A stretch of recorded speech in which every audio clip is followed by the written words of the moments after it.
हरियाणा में निकाय चुनाव है और उससे पहले एग्जिट पोल दिल्ली के आए हैं। हमारे साथ कैबिनेट मिनिस्टर है, बातचीत कर लेते हैं। सर, एग्जिट पोल आए हैं, बीजेपी की बढ़त दिखा रहे हैं, सरकार बन रही है, कितना विश्वास है एग्जिट पोल में? क्योंकि यही एग्जिट पोल हरियाणा में भी आए थे, वहां कांग्रेस की सरकार बन रही थी।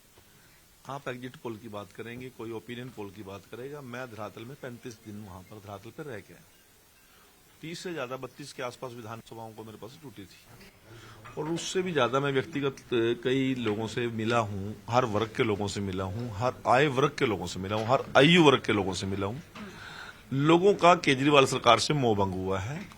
केजरीवाल जब सत्ता में नहीं चुनाव में होते हैं तो बड़े बड़े वादे करते हैं, बड़ा लोगों को विश्वास दिलाते हैं, परंतु जैसे ही जिस दिन उसको सत्ता मिल जाती है उस दिन वो कहते हैं कि मेरी तो एलजी फाइल नहीं निकालता, मुझे तो मोदी जी बजट नहीं देते।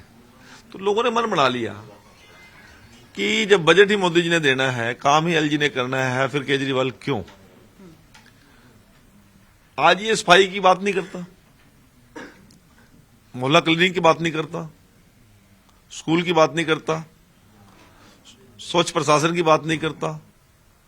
अब वो बात करता था 2100 रुपए की चुनाव में। तो जब काम किए हैं तो उसकी बात करें ना। मोहल्ला क्लिनिक में खुद विजिट किए, बंद पड़े हैं, सीवर ओवरफ्लो है, पीने का पानी बदबूदार है, सफाई है नहीं है। अव्यवस्था का दिल्ली प्रदेश के अंदर आलम है और दिल्ली देश की राजधानी है। सभी लोग इसके नाटकबाजियों को समझ चुके हैं। ये कहता था कि मैं स्वच्छ और गुड गवर्नेंस दूंगा, परंतु स्वयं और उसके पूरा मंत्रिमंडल जेल में है। शराब घोटाले की बात करें तो वो पूरे देश का चर्चित घोटाला है, शिक्षा घोटाला है। उन सभी चीज को लेकर देश की जनता ने और दिल्ली की जनता ने केजरीवाल के खिलाफ एक बहुत बड़ा माहौल बनाया।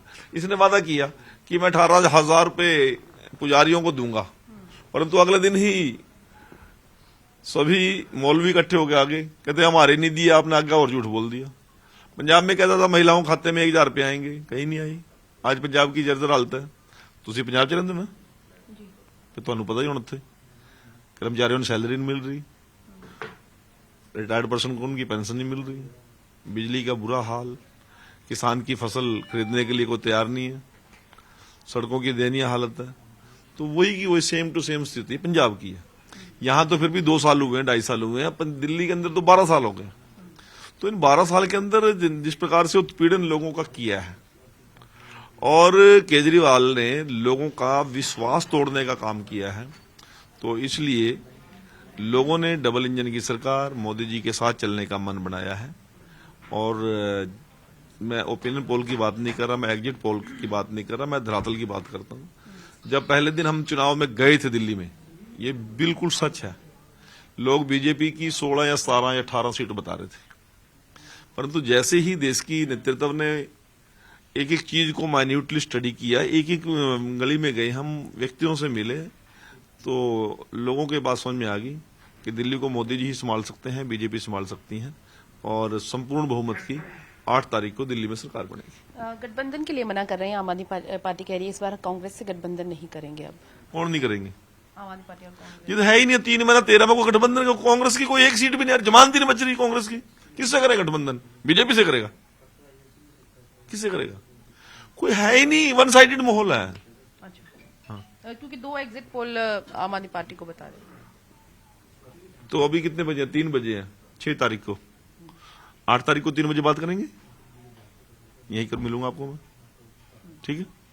एक सर बड़ा कहिए कि संवेदनशील मुद्दा है, डिपोर्ट किए गए हैं अमेरिका से भारत के युवा और अमृतसर एयरपोर्ट में उन्हें उतारा गया है, मिलिट्री एयरबेस में वो लोग आए हैं और सीधे तौर पर सर माफ कीजिए कांग्रेस के जो नेता हैं परगट सिंह, उनकी ओर से ये कहा गया वहां प्लेन उतारने का मकसद ये है, ये दिखाना कि पंजाब के सबसे ज्यादा जो युवा हैं वो विदेश जाते हैं, बल्कि गिनती में सबसे ज्यादा हरियाणा के सामने आए हैं।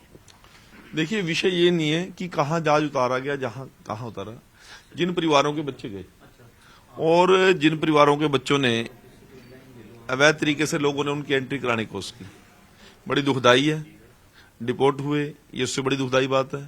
परंतु मैं शुक्रगुजार करता हूं परमपिता परमात्मा वाहिगुरु महाराज का कि वो बच्चे सुरक्षित और जीवित वापस आए।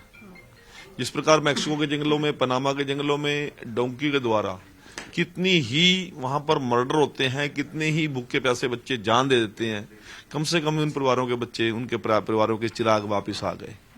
ये हमारे लिए बड़ी एक सुखद बात है। और हमने बहुत से देशों के साथ हमारी सरकार ने MOU किया है। मैं तो कहता हूँ पंजाब की सरकार को भी करना चाहिए। और मैं उन लोगों से, उन परिवारों से जहां मेरी संवेदना है, उनसे मैं आग्रह करता हूं कि गैर कानूनी रास्ता ना अपना के सरकार के साथ वो अप्लाई करें। हम उनकी विदेश में जाने का, उनके रोजगार की सरकार जिम्मेवारी लेगी और उनको हर प्रकार की हम मदद भी करेंगे, कानूनी भी करेंगे, फाइनेंशियल भी करेंगे, हर प्रकार की मदद करेंगे, ताकि वो बच्चे जिस आस विश्वास के साथ गए थे वो सुरक्षित तरीके से और कानूनी तरीके से जाएं। एजेंट्स पे भी कोई नकेल कसी जाएगी? एजेंट्स ने बहुत गलत किया है। हमारी एजेंट्स को चेतावनी भी है कि जिन जिन लोगों को उन्होंने गुमराह करके उनको बर्बाद करने का काम किया, उनके खिलाफ हम सख्त कानूनी कार्रवाई करेंगे। और उन लोगों के साथ हमारी संवेदनाएं हैं, परंतु ये भी खुशी है मुझे कि वो बच्चे सुरक्षित और जीवित वापस आए। क्या आने वाले समय में बीजेपी के लीडर्स उन बच्चों से मिलेंगे? क्योंकि फाइनेंशियल हालात बहुत खराब हैं अब उनके, क्योंकि कर्जा लेकर गए थे, डोंकी लगा के। कुछ लोग अभी 4 दिन पहले पहुंचे थे और वापस डिपोर्ट कर दिए गए। अभी देखिए, मैं आपको बताना चाहता हूँ, कल हम मुख्यमंत्री जी और हम कई लोग बैठे थे। अभी इस विषय पर मैं आधिकारिक तौर पर कोई बात नहीं कहूंगा, सीएम साहब ही बात रखेंगे। आज सीएम साहब कुंभ गए, वो आके इस पर बयान भी देंगे और प्रेस भी करेंगे। परंतु हमारी सरकार की और मेरी व्यक्तिगत तौर पे इन परिवारों के साथ व्यक्तिगत संवेदना है और उनकी जितनी भी हम मदद हो सके व्यक्तिगत तौर पर मैं करूंगा। कांग्रेस के सीनियर लीडर रणदीप सुरजेवाला ने जो बच्चे वापस आए हैं, जिस तरीके से बेड़ियां बंधी हुई थी, उस पर सवाल उठाया कि जब हमारे समय में वापस आते थे तो खुले आते थे और अभी बेड़ियों में आ रहे हैं। अब मुझे सारे हालात का तो पता नहीं, परंतु सुरजेवाले के दिमाग का जरूर पता है। अब कोई बच्चा तो है नहीं, कोई सिर में खपड़ी में कुछ दाना बच नहीं रहा उसके, बेवजह बिना सिर पैर की बातें करनी। और कांग्रेस ने तो देश को नीचा दिखाने का एक फैशन चल गया है और उसी के कारण फिर रोएंगे ईवीएम को। देश को अपमानित करते हैं, देश की जनता को अपमानित करके, देश के मतदाताओं को अपमानित करते हैं, देश के किसान को अपमानित करते हैं, देश के व्यापारी को अपमानित करते हैं, फिर कहेंगे रोना ईवीएम का रोएंगे। यही रणदीप सिंह सुरजेवाला जो आज इतनी बातें कह रहा है, पिछले चुनाव के अंदर घोषणा पत्र पढ़ने गया दिल्ली पंजाब में, वहां जाके बोल के आया, जब मेरे साथ विधायक था वो, हमने विधानसभा में सवाल भी उठाया था कि हम हरियाणा को SYL की एक बूंद भी पानी नहीं देंगे। और हरियाणा में आके किसान तरसी बनता है और सबसे ज्यादा यदि कोई पानी यूज करता है उसका अपने खेत में करता है वो। तो किस प्रकार के लोग हैं, इनका कोई ज्यादा कोई सीरियस लेने की जरूरत नहीं है। आप भी ना सीरियस लेकर, हम तो नहीं लेते इनको सीरियस। बहुत बहुत शुक्रिया सर। तो ये थे हमारे साथ कैबिनेट मिनिस्टर कृष्ण बेदी, जिन्होंने कई सारे मुद्दों पर डेली पोस्ट के साथ खास बातचीत की। कैमरा पर्सन गुरविंदर के साथ पूजा वर्मा, डेली पोस्ट पंजाब, हरियाणा, हिमाचल।